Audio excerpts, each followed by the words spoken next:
ஹெர்மூஸ் ஜலசந்தி பிரதேசத்தை மீண்டும் முழுமையாக இழுத்து மூடி கன்னிவெடிகளை களமிறக்கிய ஈரானும் முடிவுக்கு வந்த போர் நிறுத்தமும் மீண்டும் ஈரானை தரைமட்டமாக்கப் போவதாகவும் ஈரானுக்கு எதிரான உச்ச தாக்குதல்களை மேற்கொள்ளப் போவதாகவும் மிரட்டல்களை வெளியிட்டிருக்கக்கூடிய டொனால்ட் ட்ரம்பும் ஈரானிய தலைமைகளுடைய அதிரடியான பதிலடிகளும் தயாராக இருக்கும் ஈரானிய இராணுவத்தினரும் ஈரான் முன்வைத்த 10 நிபந்தனைகளையும் குப்பை தொட்டியில் வீசிய டொனால்ட் ட்ரம்பின் நிர்வாகமும் ஈரானிய பாராளுமன்ற சபாநாயகருடைய அறிவிப்புகளும் லெபனான் முழுவதும் இஸ்ரேலிய ஆக்கிரமிப்பு மேற்கொண்டு வரக்கூடிய உச்ச கொடூர தாக்குதல்களும் இனப்படுகொலை செய்யப்பட்டு வரும் லெபனானிய மக்களும் ஹிஸ்புல்லாவினுடைய பதிலடி தாக்குதல்களும் நெட்டன்யாகுவின் விசேட அறிவிப்பும் இஸ்ரேலிய ஆக்கிரமிப்புக்கு எதிராக உச்ச தாக்குதல்களை மேற்கொள்ள போகும் ஈரானிய இராணுவத்தினரும்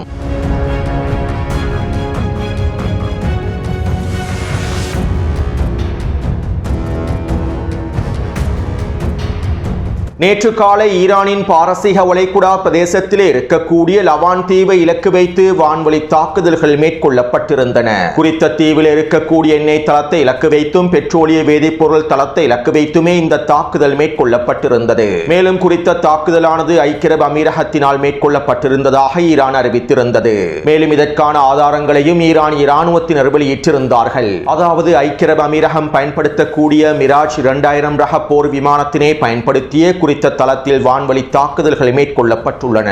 ஐக்கிய அரபு அமீரகம் அதனுடைய போர் விமானங்களை பயன்படுத்திய குறித்த தீவை இலக்கு வைத்து தாக்குதல்களை மேற்கொண்டுள்ளது. மேலும் இது ஐக்கிய அரபு அமீரகம் ஈரானுக்கு எதிரான போரிலே நேரடியாக களமிறங்கியதற்கான மிக முக்கியமான ஆதாரமாகும். இதற்கு முன்பும் ஐக்கிய அரபு அமீரகத்தினுடைய ட்ரோன்கள் ஈரானிய வான்பரப்பிற்குள் களமிறங்கி தாக்குதல்களை மேற்கொண்டிருந்தன.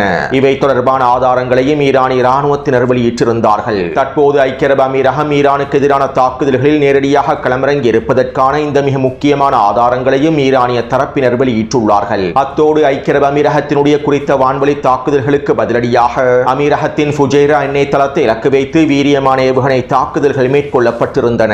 குறித்த எண்ணெய் தளத்தில் 5 வெடிப்புகள் பதிவாக இருந்ததாகவும் மிகப்பெரிய தீப்பரவல் ஏற்பட்டிருந்ததாகவும் தெரிவிக்கப்படுகின்றது. அது மட்டுமல்லாமல் நேற்று காலை ஈரானுக்கு எதிராக மேற்கொண்ட தாக்குதல்களில் குவைட்டிலிருந்தும் ஏவுகணை தாக்குதல்கள் மேற்கொள்ளப்பட்டிருந்தன. மேலும் இதற்கு பதிலடியாக குவைட்டில் இருக்கக்கூடிய மின்சார கட்டமைப்புகளை இலக்கு வைத்தும் கடல் நீர் சுத்திகரிப்பு கட்டமைப்புகளை இலக்கு வைத்தும் ஈரான் ஏவுகணை தாக்குதல்களையும் ட்ரோன் தாக்குதல்களையும் மேற்கொண்டிருந்தது.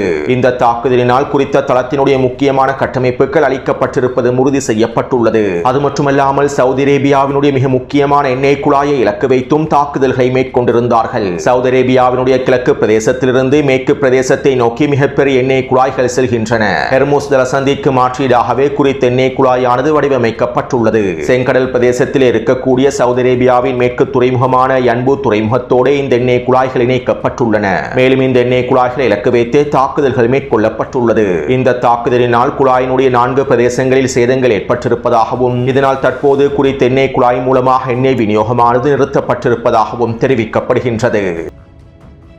அடுத்து லெபனானிலே இஸ்ரேலிய ஆக்கிரமிப்பு உச்ச வான்வழி தாக்குதல்களை மேற்கொண்டு வருகின்றது. நேற்றிரவு வெளியிட்ட காணொலியிலும் இவை தொடர்பாக குறிப்பிட்டிருந்தேன். 2 வார யுத்த நிறுத்தம் அறிவிக்கப்பட்டதற்கு பின்பு குறித்த யுத்த நிறுத்த ஒப்பந்தத்திலே லெபனான் சேர்க்கப்படவில்லை என்று நெட்டன்யாகு அறிவித்தார். இதற்கமைவாக இஸ்ரேலிய ஆக்கிரமிப்பு லெபனான் முழுவதும் உச்ச வான்வழி தாக்குதல்களை ஆரம்பித்தது. அரை மணித்தியாலங்களுக்குள் லெபனான் முழுவதும் 100க்கும் அதிகமான வான்வழி தாக்குதல்கள் மேற்கொள்ளப்பட்டிருந்தன.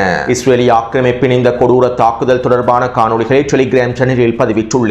மேலும் இஸ்ரேலிய ஆக்கிரமிப்பின் இந்த தாக்குதலினால் 400க்கும் அதிகமான லெபனானிய மக்கள் இனப்படுகொலை செய்யப்பட்டுள்ளார்கள். 80க்கும் அதிகமான குடியிருப்பு பிரதேசங்கள் தரைமட்டமாக்கப்பட்டுள்ளன. லெபனானிய மக்களுடைய சொத்துக்கள் அளிக்கப்பட்டுள்ளன. ஹிஸ்புல்லா இராணுவத்திற்கு ஆச்சரியப்படுத்தக்கூடிய தாக்குதல்களை மேற்கொள்ளும் நோக்கத்தோடு இந்த தாக்குதல்கள் மேற்கொள்ளப்பட்டிருந்ததாகவும் தெரிவிக்கப்படுகின்றது. அத்தோடு நேற்றிரவு நடைபெற்ற ஊடக சந்திப்பில் இஸ்ரேலிய ஆக்கிரமிப்பின் பாதுகாப்பு அமைச்சர் இவ்வாறு தெரிவித்தார். ஹிஸ்புல்லாவுக்கு எதிராக நாங்கள் பேஜர் தாக்குதல்களை மேற்கொண்டிருந்தோம். இந்த பேஜர் தாக்குதல்களுக்கு அடுத்தபடியாக ஹிஸ்புல்லா சந்தித்திருக்கக்கூடிய மிகப்பெரிய இழப்பாகவே எங்களுடைய இந்த தாக்குதல்கள் அமைந்துள்ளன. பேஜர் தாக்குதல்களுக்கு அடுத்தபடியாக ஹிஸ்புல்லாவுக்கு எதிரான ஆச்சரியப்படுத்தக்கூடிய தாக்குதல்களாகவே ஹிஸ்புல்லாவினுடைய 100க்கும் அதிகமான தளங்களை இலக்கு வைத்து மேற்கொள்ளப்பட்டிருக்கக்கூடிய வீரியமான தாக்குதல்களாகவே இந்த தாக்குதல்கள் அமைந்துள்ளன. இந்த தாக்குதலினால் நாங்கள் ஹிஸ்புல்லாவினுடைய மிக முக்கியமான தளங்களை முழுமையாக தரைமட்டமாக்கியுள்ளோம். ஹிஸ்புல்லாவினுடைய தலைவர்களை இலக்கு வைத்து தாக்குதல்களை மேற்கொண்டுள்ளோம். ஹசன் நஸ்ருல்லா எந்த தவறை செய்தாரோ அதே தவறையே தற்போது நயீம் காசிமும் செய்கின்றார். இஸ்ரேலுக்கு எதிரான தாக்குதல்களுக்காக ஹிஸ்புல்லா மிகப்பெரிய விலையை கொடுக்கும் என்று நாங்கள் ஆரம்பத்திலேயே கூறியிருந்தோம். மேலும் நாங்கள் ஹிஸ்புல்லாவினுடைய தற்போதைய பொதுச் செயலாளர் நயீம் காசிமையும் படுகொலை செய்வோம். அவருக்கான நேரமும் நெருங்கிவிட்டது என இஸ்ரேலிய ஆக்கிரமிப்பினுடைய பாதுகாப்பு அமைச்சர் தெரிவித்தார். இதைத் தொடர்ந்து நெட்டன்யாஹூ விசேட ஊடக சந்திப்பொன்றை நிகழ்த்தியிருந்தார். மேலும் இந்த ஊடக சந்திப்பிலே நெட்டன்யாஹூ இவ்வாறு தெரிவித்தார். சமீப காலத்தில் யாரும் கற்பனை செய்து கூட பார்க்க முடியாத சாதனைகளை இஸ்ரேல் அடைந்து கொண்டுள்ளது. நாங்கள் வெற்றி பாதையில் பயணிக்கின்றோம். ஈரானையும் எதிர்ப்பற்றுக்களையும் நாங்கள் பலவீனப்படுத்திவிட்டோம். ஹிஸ்புல்லாவையும் ஹமாஸையும் நாங்கள் பலவீனப்படுத்திவிட்டோம். இதுவரையிலும் நடந்த போரினுடைய அடிநாதம் இதுதான். நாங்கள் அவர்களை பலவீனப்படுத்திவிட்டோம். அதே நேரம் நாங்கள் அடைய வேண்டிய இன்னும் பல இலக்குகள் காணப்படுகின்றன.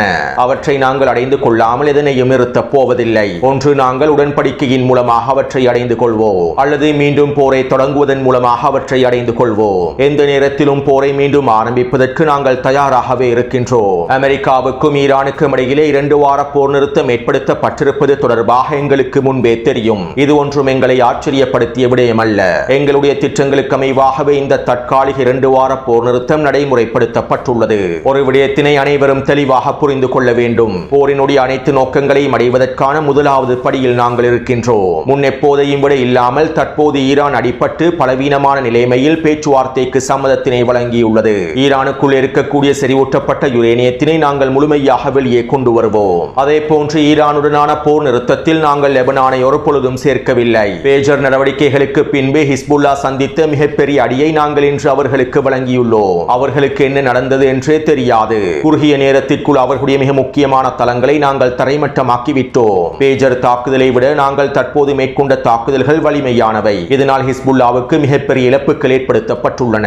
லெபனானிய களத்திலே நாங்கள் ஹிஸ்புல்லாவை முழுமையாக தோற்கடிப்போம். ஹிஸ்புல்லாவை முழுமையாக நிராயுத பாணியாக்காமல் லெபனானிய களத்திலே நாங்கள் தாக்குதல்களை நிறுத்தப் போவதில்லை. தெற்கு லெபனான் பிரதேசத்தை முழுமையாக கைப்பற்றி இடையாக மண்டலமாக மாற்றுவோம். லெபனானினுடைய தெற்கு எல்லையாக லிட்டானி நதி பிரதேசமே காணப்படும். மேலும் லிட்டானி நதி வரை இருக்கக்கூடிய பிரதேசங்களை நாங்கள் முழுமையாக கைப்பற்றுவோம். இவற்றை நாங்கள் முழுமையாக நடைமுறைப்படுத்தும் வரை ஹிஸ்புல்லாவுக்கு எதிரான தாக்குதல்களை நாங்கள் நிறுத்தப் போவதில்லை. தற்போது நாங்கள் மத்திய கிழக்கினுடைய முகத்தை இஸ்ரேலுக்கு சாதகமான வடிவத்திற்கு மாற்றி அமைத்துள்ளோம். இறைவனின் உதவியோடு மத்திய கிழக்கு பிராந்தியத்தை நாங்கள் முழுமையாக மாற்றுவோம். எங்களுடைய மத்திய கிழக்கு நண்பர்கள் இதற்கு எங்களுக்கு முழுமையான ஆதரவை வழங்குகின்றார்கள். ஈரானுக்கு எதிரான போர் ஆரம்பிக்கப்பட்டதற்கு பின்பு மத்திய கிழக்கில் இருக்கக்கூடிய அரபு நாடுகளுக்கு இடையிலான எங்களுடைய தொடர்புகள் பல மடங்கினால் அதிகரித்துள்ளன. நாங்கள் அவர்களோடு இணைந்து கூட்டணி அமைத்து ஈரானை முடிவுக்கு கொண்டு வருவோம். நிச்சயமாக நாங்கள் இலக்குகளை அடைந்து கொள்ளாமல் ஈரானை முழுமையாக அளிக்காமல் இந்த போரை நிறுத்தப் போவதில்லை என நெட்டன்யாஹூ விசேட ஊடக சந்திப்பிலே தெரிவித்துள்ளார். லெபனானுக்கு எதிரான இஸ்ரேலிய ஆக்கிரமிப்பின் தொடர்ச்சியான தாக்குதல்களை தொடர்ந்து நெட்டன்யாஹுவின் அறிவிப்பை தொடர்ந்து மத்திய கிழக்கு பிராந்தியம் முழுவதும் பதற்றமான நிலைமை ஏற்பட்டிருந்தது. இஸ்ரேலிய ஆக்கிரமிப்பு லெபனானுக்கு எதிரான தாக்குதல்களை அவசரமாக நிறுத்த வேண்டும். லெபனானுக்கு எதிரான தாக்குதல்களை இஸ்ரேலிய ஆக்கிரமிப்பு நிறுத்தாவிட்டால் இந்த யுத்த நிறுத்த ஒப்பந்தம் நிறைவேற்றப்படுவதற்கான வாய்ப்புகள் குறைவாக இருப்பதாகவும் ஈரானிய வெளியுறவுத்துறை அமைச்சர் அப்பாஸ் அரக்சி அவர்கள் பாகிஸ்தானிய மத்தியஸ்தர்களுக்கு அறிவித்திருந்தார். பாகிஸ்தானிய பிரதமரோடும் பாகிஸ்தானிய ராணுவ தலைமை அதிகாரியோடும் தொலைபேசியில் கலந்துரையாடல்கள் மேற்கொண்டிருந்தார். இதைத் தொடர்ந்து பாகிஸ்தானிய பிரதமர் குறித்த யுத்த நிறுத்த ஒப்பந்தத்திலே லெபனானும் இணைத்துக் கொள்ளப்பட்டுள்ளது. பிராந்தியத்தில் இருக்கக்கூடிய அனைத்து போர் முனைகளும் முழுமையாக நிறுத்தப்பட வேண்டும் என்று குறிப்பிடப்பட்டுள்ளது என எக்ஸ் தளத்தில் பதிவிட்டார். டொனால்ட் ட்ரம்பையும் ஏனைய அமெரிக்க அதிகாரிகளையும் சுட்டிக்காட்டி இஸ்ரேல் லெபனான் மீதான தாக்குதல்களை அவசரமாக நிறுத்த வேண்டும், மத்தியஸ்தர் என்கின்ற வகையில் போர் நிறுத்த ஒப்பந்தத்திலே லெபனானும் இணைத்துக் கொள்ளப்பட்டுள்ளது என்பதனை நான் உறுதிப்படுத்துகின்றேன். இதனால் அவசரமாக இஸ்ரேல் லெபனானுக்கு எதிரான தாக்குதல்களை நிறுத்த வேண்டும், இரு தரப்பினரும் போர் நிறுத்தத்தினை கடைபிடிக்க வேண்டும் என பாகிஸ்தானிய பிரதமர் எக்ஸ் தளத்திலே கருத்துக்களை வெளியிட்டார். இருப்பினும் இஸ்ரேலிய ஆக்கிரமிப்பு லெபனானுக்கு எதிரான தாக்குதல்களை நிறுத்தவில்லை. இப்படியான நிலைமையிலேயே அமெரிக்க வெள்ளை மாளிகையினுடைய ஊடக பேச்சாளர் விசேட ஊடக சந்திப்பை நிகழ்த்தி இவ்வாறு தெரிவித்தார். இந்த 2 வார யுத்த நிறுத்த ஒப்பந்தம் அமெரிக்காவினுடைய மிகப்பெரிய வெற்றியாகும். டொனால்ட் ட்ரம்பினுடைய முயற்சிகளுக்கு கிடைத்திருக்கக்கூடிய வெற்றியாகும். அத்தோடு ஈரானியர்கள் முன்வைத்திருக்கக்கூடிய 10 நிபந்தனைகளை உள்ளடக்கியிருக்கக்கூடிய திட்டமானது அடிப்படையில் தீவிரமற்றதாகவும் முற்றிலும் ஏற்றுக்கொள்ள முடியாததுமாகவே இருக்கின்றது. அதிபர் டொனால்ட் ட்ரம்ப் ஈரானினுடைய 10 நிபந்தனைகளை உள்ளடக்கியிருக்கக்கூடிய திட்டத்தினை குப்பையில் வீசிவிட்டார். அமெரிக்க பேச்சுவார்த்தை குழுவினரும் ஈரானினுடைய இந்த 10 நிபந்தனைகளையும் குப்பையில் வீசிவிட்டார்கள். ஈரானினுடைய இந்த 10 நிபந்தனைகளுக்கு அமைவாக நாங்கள் ஒன்றும் 2 வார யுத்த நிறுத்தத்தினை ஏற்படுத்தவில்லை. இவற்றுக்கான சம்மதத்தினை ஒரு பொழுதும் டொனால்ட் ட்ரம்ப் வழங்கவில்லை. ஜனாதிபதி டொனால்ட் ட்ரம்பினால் முன்வைக்கப்பட்டிருக்கக்கூடிய 15 அம்ச திட்டத்திற்கு அமைவாகவே 2 வார பேச்சுவார்த்தைகள் நடைபெறும். எங்களுடைய 15 அம்ச திட்டத்திற்கு அமைவாகவே முடிவுகள் எடுக்கப்படும். ஈரான் எங்களுடைய 15 அம்ச திட்டங்களையும் முழுமையாக ஏற்றுக்கொள்ள வேண்டும். யுரேனியம் செறிவூட்டலை தொடர்வதற்கு ஈரானுக்கு ஒரு பொழுதும் அனுமதி வழங்கப்பட மாட்டாது. டொனால்ட் ட்ரம்ப் இந்த நிலைப்பாடுகளில் இருந்து ஒரு பொழுதும் பின்வாங்கவில்லை. மேலும் ஈரானுக்குள்ளே செறிவூட்டப்பட்ட எந்த ஒரு யுரேனியமும் இருக்க முடியாது. ஈரானுக்குள்ளே செறிவூட்டப்பட்ட யுரேனியத்தினை வைத்திருப்பதற்கு அமெரிக்கா ஒரு பொழுதும் அனுமதி வழங்காது. ஈரான் ஹெர்முஸ் ஜலசந்தி பிரதேசத்தினை முழுமையாக திறக்க வேண்டும். ஈரான் ஒப்புக்கொண்டதை போன்று ஹெர்முஸ் ஜலசந்தி பிரதேசம் முழுமையாக திறக்கப்பட வேண்டும். இல்லாவிட்டால் டொனால்ட் ட்ரம்ப் கடுமையான நிலைப்பாடுகளை எடுப்பார். மேலும் இந்த 2 வார யுத்த நிறுத்தத்திலே லெபனான் சேர்க்கப்படவில்லை. ஈரானியர்கள் அனைத்தையும் தவறாக புரிந்து கொண்டுள்ளார்கள். 2 வார யுத்த நிறுத்தத்தில் லெபனான் ஒரு பொழுதும் சேர்க்கப்படாது. லெபனானிய யுத்த களம் அது ஒரு தனியான யுத்த களமாகவே பார்க்கப்படும். மேலும் இந்த தகவல்களை நாங்கள் ஏற்கனவே மத்தியஸ்தர்களுக்கு அறிவித்து விட்டோம் என அமெரிக்க வெள்ளை மாளிகையினுடைய ஊடக பேச்சாளர் தெரிவித்தார். அதாவது 2 வார யுத்த நிறுத்தம் ஏற்படுத்தப்பட்டு 24 மணித்தியாலங்கள் செல்வதற்கு முன்பே ஈரான் முன்வைத்திருந்த 10 நிபந்தனைகளையும் மறுப்பதாக டொனால்ட் ட்ரம்பினுடைய நிர்வாகம் அறிவித்துவிட்டது. சர்வதேச சந்தையில் எண்ணெய் விலையை குறைப்பதற்காகவும் சர்வதேச சந்தையை கட்டுப்படுத்துவதற்காகவும் ஈரானை ஏமாற்றுவதற்காகவும் மேற்கொள்ளப்பட்டிருக்கக்கூடிய ஒரு மோசடி திட்டமாகவே டொனால்ட் ட்ரம்பினுடைய இந்த திட்டம் அமைந்துள்ளது என்பது புலப்படுகின்றது. அமெரிக்க வெள்ளை மாளிகையினுடைய இந்த அறிவிப்புகளை தொடர்ந்து ஈரானிய நாடாளுமன்றத்தினுடைய சபாநாயகர் முகமது கலிபாஃப் அவர்கள் இவ்வாறு தெரிவித்தார். ஈரான் முன்வைத்திருந்த 10 நிபந்தனைகளில் 3 நிபந்தனைகளை தற்போது அமெரிக்கா மீறியுள்ளது. அனைத்து போர் முனைகளும் முழுமையாக நிறுத்தப்படும் என்பதனை நாங்கள் பாகிஸ்தானிய மத்தியஸ்தர்களுக்கு தெளிவாக அறிவித்திருந்தோம். எங்களுடைய நிபந்தனைகளில் இது தெளிவாக குறிப்பிடப்பட்டுள்ளது. பாகிஸ்தானிய பிரதமரும் இதனை உறுதிப்படுத்தி இருந்தார். ஆனால் தற்போது குறித்த நிபந்தனை மீறப்பட்டுள்ளது. இஸ்ரேலிய ஆக்கிரமிப்பு லெபனானுக்கு எதிரான தாக்குதல்களை தொடர்ச்சியாக மேற்கொள்கின்றது. இந்த யுத்த நிறுத்த ஒப்பந்தத்தில் லெபனான் இணைக்கப்படவில்லை என அமெரிக்க வெள்ளை மாளிகை அறிவித்துள்ளது. இதனை நாங்கள் ஒரு பொழுதும் ஏற்றுக்கொள்ளவே முடியாது. அதே போன்று 2 வார யுத்த நிறுத்தம் ஏற்படுத்தப்பட்டதற்கு பின்பும் அமெரிக்காவினுடைய இஸ்ரேலிய ஆக்கிரமிப்பினுடைய ட்ரோன்கள் ஈரானிய வான்பரப்பிற்குள்ளே நுழைகின்றன. ஈரானுக்குள்ளே தாக்குதல்களை தொடர்வதற்கு அவர்கள் திட்டமிடுகின்றார்கள், மேற்கொள்கின்றார்கள். அதே போன்று யுரேனியம் செறிவூட்டலுக்கான உரிமையையும் தற்போது வெள்ளை மாளிகை நிராகரித்துள்ளது. எங்களுடைய நிபந்தனைகளில் இருக்கக்கூடிய முக்கியமான விடயங்களை இவ்வாறு வெள்ளை மாளிகை முழுமையாக நிராகரித்துள்ளது. டொனால்ட் ட்ரம்பினுடைய நிர்வாகம் நிராகரித்துள்ளது. தற்போது பேச்சுவார்த்தைகள் ஆரம்பிக்கப்படுவதற்கு முன்பே பேச்சுவார்த்தைக்கான அடிப்படைகள் அனைத்தும் முழுமையாக மீறப்பட்டுள்ளன. இப்படியான சூழ்நிலையில் இருதரப்பு யுத்த நிறுத்தமோ பேச்சுவார்த்தைகளோ நியாயமற்றதாகும். இவற்றை நாங்கள் ஒரு பொழுதும் ஏற்றுக்கொள்ளப் போவதில்லை. இந்த பேச்சுவார்த்தைகளையும் யுத்த நிறுத்தத்தையும் நாங்கள் ஏற்றுக்கொள்ளப் போவதில்லை என ஈரானிய பாராளுமன்றத்தினுடைய சபாநாயகர் முகமது கலிபாஃப் அவர்கள் உத்தியோகபூர்வமாக அறிவித்தார்.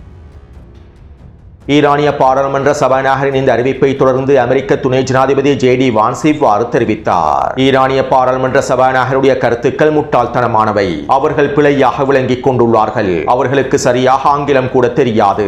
இந்த 2 வார யுத்த நிறுத்த ஒப்பந்தத்தில் லெபனானிய களம் சேர்க்கப்படவில்லை. லெபனானிய களம் தனியானது. ஹிஸ்புல்லாவுக்கு எதிரான தாக்குதல்களை இஸ்ரேல் தொடர்ச்சியாக மேற்கொள்ளும். மேலும் ஈரானினுடைய 10 நிபந்தனைகளை நாங்கள் குப்பை தொட்டியில் வீசிவிட்டோம். அந்த 10 நிபந்தனைகளில் ஒன்றை கூட நாங்கள் ஏற்றுக்கொள்ளப் போவதில்லை என அமெரிக்க துணை ஜனாதிபதி ஜே.டி. வான்ஸ் தெரிவித்தார். ஈரான் 2 வார யுத்த நிறுத்தத்திற்கு சம்மதித்து விட்டது. பேச்சுவார்த்தை மேசையில் அமர்வதற்கு சம்மதித்து விட்டது. இதனால் ஈரான் பலவீனமடைந்து விட்டது. ஈரானினால் இதற்கு பிறகு எதுவுமே செய்ய முடியாது. எனவே நாங்கள் ஈரானினுடைய 10 நிபந்தனைகளையும் வெளிப்படையாகவே நிராகரிக்க முடியும் என்று டொனால்ட் ட்ரம்பும் துணை ஜனாதிபதியும் அவருடைய நிர்வாக உறுப்பினர்களும் தற்போது செயற்பட்டு வருகின்றார்கள். உண்மையில் ஈரான் பலவீனமடைந்து 2 வார யுத்த நிறுத்தத்திற்கு ஒப்புக்கொள்ளவில்லை. சீனாவின் வழிகாட்டுதலுக்கு அமைவாகவே ஈரான் 2 வார யுத்த நிறுத்தத்திற்கு சம்மதித்தது. மேலும் இதனை ஈரானின் பலவீனமாக பிரச்சாரம் செய்து டொனால்ட் ட்ரம்பும் அவருடைய நிர்வாகமும் அவர்களுடைய நிபந்தனைகளை முழுமையாக ஈரான் மீது திணிப்பதற்கே திட்டமிடுகின்றார்கள். மேலும் அவர்கள் ஈரானை தவறாக கணக்கிட்டுள்ளார்கள் என்பதனையும் இதிலிருந்து எங்களுக்கு தெளிவாக புரிந்து கொள்ள முடியும். அது மட்டுமல்லாமல் நிச்சயமாக இதற்கான விலையையும் அவர்கள் செலுத்துவார்கள்.